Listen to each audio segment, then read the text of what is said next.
Nous allons parler de Shokugeki no Soma, ça fait un petit moment qu'on n'en a pas parlé, mais vous savez, les mangas de bouffe en général, c'est surtout des chapitres de progression, les moments les plus intéressants en général, c'est vers la fin du combat. Mais ici, justement, on a quand même beaucoup de petits éléments qui sont intéressants quand même.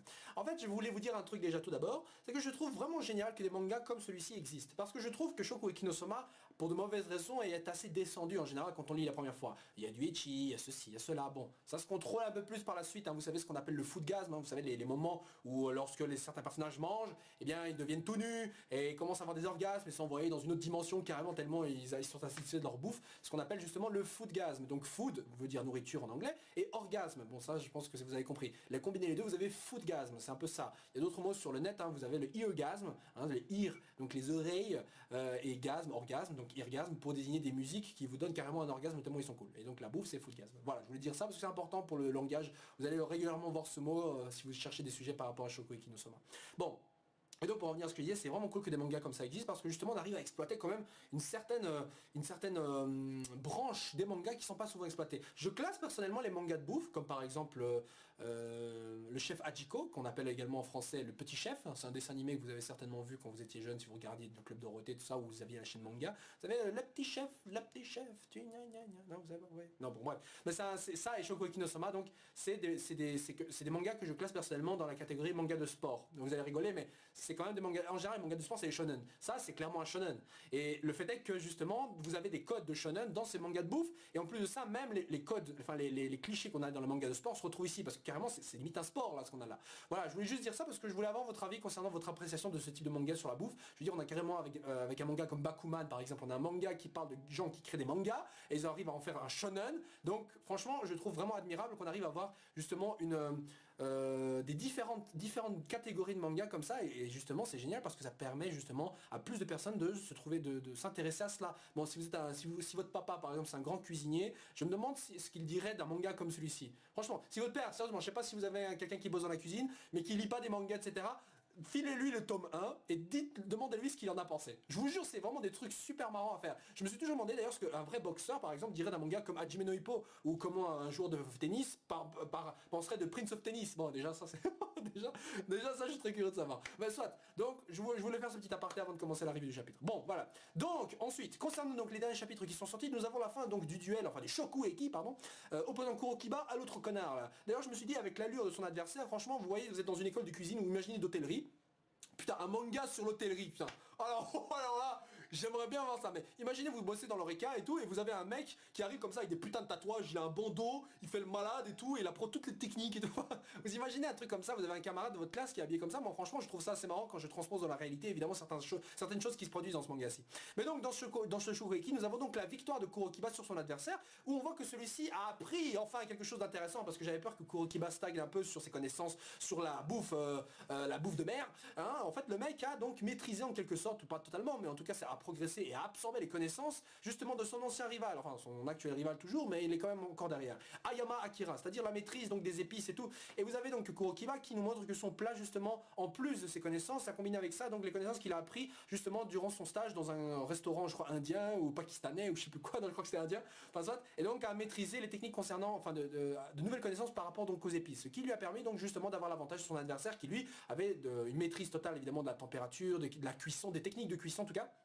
Ce qui le rendait justement terrible pour... Rien que par exemple les pages où on voit par exemple le fait que son saumon, je crois que c'est ça sa viande, enfin peu importe le poisson qu'il avait conservé donc tout le jus à l'intérieur, je trouvais ça quand même assez intéressant parce que je veux dire, vous avez des techniques dans ce genre de manga que vous pouvez évidemment transposer dans la réalité. Bon, pas évidemment de la même manière, mais je veux dire quand on sait que sur YouTube vous avez des mecs qui font, je veux dire, vous avez des mecs sur YouTube qui font effectivement, qui reproduisent les recettes de Shokugeki no Soma, putain de merde, franchement tapez sur YouTube Shokugeki no Soma espace recipe, donc R-E-C-I-P-E, et vous allez avoir une liste de mecs ou de femmes, peu importe en réalité, qui reproduisent les plats, et je trouve que la plupart des plats sont assez ressemblants par rapport au manga, pas totalement évidemment parce que le manga c'est la perfection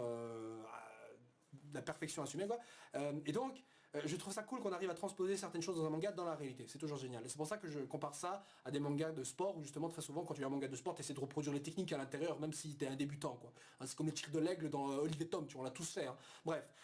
Donc pour revenir donc au manga, donc Kurokiba l'emporte. Et justement à la fin du manga, à la fin du chapitre, pardon, on voit donc justement Oncle, parce qu'on l'appelait comme ça, Oncle Asami, donc qui arrive en applaudissant genre haha bien joué, donc avec un grand sourire sarcastique, un vrai sourire d'enfoiré à la Sai dans Naruto.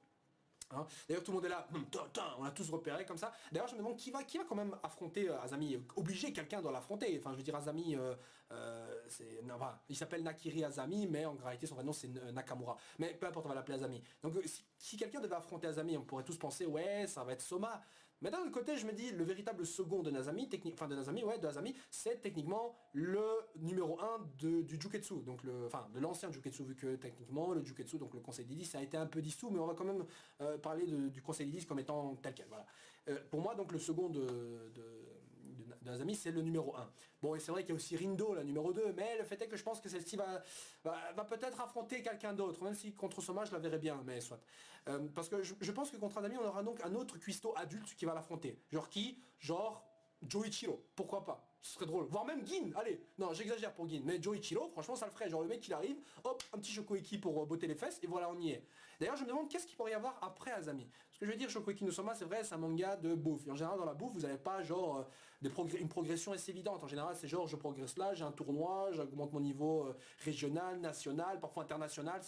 C'est comme ça dans les mangas de sport. En général tu gagnes un tournoi régional, national, et parfois tu intègres des équipes mondiales, enfin pour disputer des matchs comme ça. Ici, je pense qu'on va rester au niveau national parce que c'est de la bouffe. Il n'y a pas un titre qui désigne quelqu'un comme étant le meilleur chef du monde. Ça, enfin, j'en sais rien. Enfin, personnellement, j'en sais rien. Mais le meilleur dans son domaine, ça, oui, je pense que ça existe. Ça. Et puis de toute façon, c'est plutôt par rapport au restaurant que quelqu'un est noté, pas uniquement par rapport au chef, parce qu'un chef, ça bosse dans un resto et un restaurant, pardon, c'est quelque chose de complet. Voilà. Donc, je vois un peu partout dans Shokugeki no Soma, mais c'est parce que on n'a pas tout le temps l'occasion d'en parler, donc j'essaie d'y aller à max.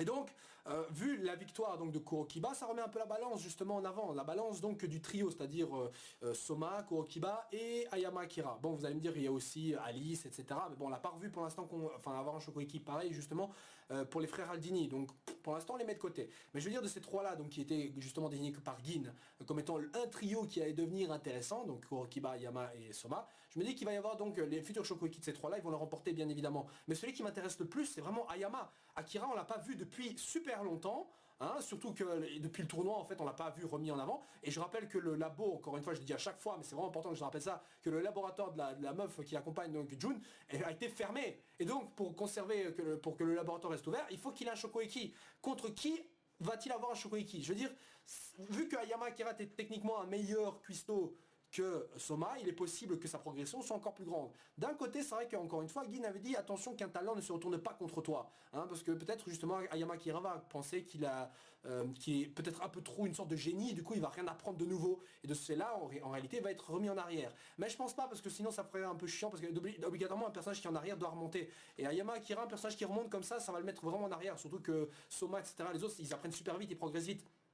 Donc Ayama, je pense qu'il a encore plus progressé qu'avant et on va le voir certainement avoir développé de nouvelles techniques. Mais quel genre de technique un mec comme Ayama qui a le nez ultime peut-il développer? Il maîtrise les épices, il maîtrise le temps de cuisson, il maîtrise absolument tout. Il y a une certaine maîtrise et connaissance suffisante qui lui permettent justement de se rapprocher du potentiel de Erina. Souvent beaucoup de gens sous-estiment Erina, mais Erina elle fait quand même aussi partie du Joketsu. Et la boîte numéro 10 c'est aussi parce qu'elle est en première année. Voilà. Donc beaucoup de progression donc, qui se profile. Je sais pas quelle technique donc pourrait développer justement Ayama, ça vous n'hésitez pas à me le dire. Contre qui d'ailleurs voyez-vous Rindo avoir un Shokoiki? Et contre qui justement vous voyez Azami avoir éventuellement un Shokoiki? Je sens que ce sera un Shokoiki mais genre pas officiel, tu vois, un peu comme Soma contre Shinomiya. Voilà, et qu'est-ce que vous voyez justement après Azami? Parce qu'en soit l'arc Azami se confond un peu avec l'arc du Joketsu. Donc clairement que soit on tient jusqu'à la fin du manga avec eux, soit on a encore un truc après. Et vous savez ce que j'aimerais moi? C'est qu'on voyage un peu dans le reste du monde. Bon, vous allez me dire c'est un peu n'importe quoi, mais en soi, toute l'histoire de Shokugeki no Soma va se dérouler en une seule année. Vous me direz pourquoi? En tout cas, cette partie-ci de l'arc va se dérouler en une seule année. Pourquoi? Vous me direz parce que je rappelle que les membres du Juketsu sont en troisième année et qu'après cette année-ci, ils sont diplômés et ils vont se tirer. Donc Soma n'aura plus tellement l'occasion de les affronter dans l'école. Et je pense que ça changerait vraiment tout le déroulement du manga si justement ils les affrontaient pas dans le cadre scolaire de l'école. J'aime bien parce que les school life, c'est un peu les catégories de manga qui sont très appréciées au Japon, c'est un peu normal. Donc je pense qu'ils vont vraiment rester dans le domaine scolaire. Sinon, s'il doit y avoir une suite, ce sera franchement dans un domaine international. Je sais pas, genre ils entrent en deuxième année, et en deuxième année, ils sont envoyés à tel pays, à voir tel stage, ou j'en sais rien. Ouais, et pas séparés, mais genre en groupe, ce serait plus drôle, parce que sinon, putain, les voir séparés pendant très longtemps, ce serait pas très intéressant, surtout qu'on là, on apprend à s'attacher à tel ou tel personnage. Donc logiquement, on devrait les voir rester ensemble et pas suivre leur progression vraiment séparée. Ça nuirait un peu, je trouve, au rythme et au manga. Hein, donc je sais pas ce qu'on imaginerait un peu plus tard par rapport à ça. Voilà, donc c'est tout ce que je voulais dire par rapport à ces derniers chapitres de Shokugeki no Soma. Dites-moi ce que vous en pensez. D'ailleurs, je rappelle que Erina avec Ishiki je crois, sont en route pour aller justement voir les Shokugeki qui sont actuellement en cours. Donc peut-être on va peut-être croiser la route aussi de son papa. Voilà. Donc sur ce, je vous laisse et on se retrouve donc pour les prochains chapitres de Shokugeki no Soma alias Food Wars. Je vous recommande vraiment ce manga. Ciao ciao. Zoom.